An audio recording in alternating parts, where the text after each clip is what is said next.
ముస్లిం సంఘాలకి ఒక ఛాన్స్ దొరికినట్టు అవుతుంది. ఇప్పుడు యూనిఫామ్ సివిల్ కోడ్ కులాలకు అతీతంగా, మతాలకు అతీతంగా, వర్గాలకు అతీతంగా, వర్ణాలకు అతీతంగా అందరికీ ఒకటే హక్కు.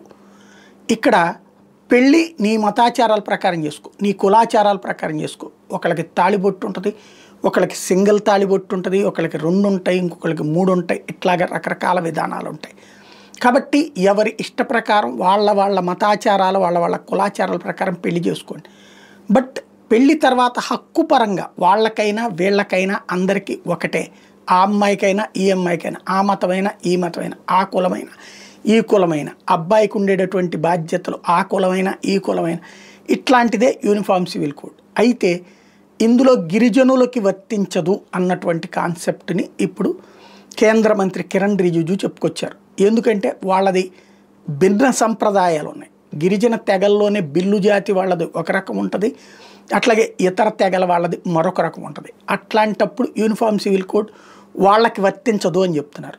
ముస్లింలు కాబట్టి వాళ్ళకి ఎట్లాగో మీరు ఎగ్జాంపుల్ ఇస్తున్నారు కాబట్టి మాకు ఇవ్వండి అని ముందుకొచ్చే అవకాశం ఉంటుంది.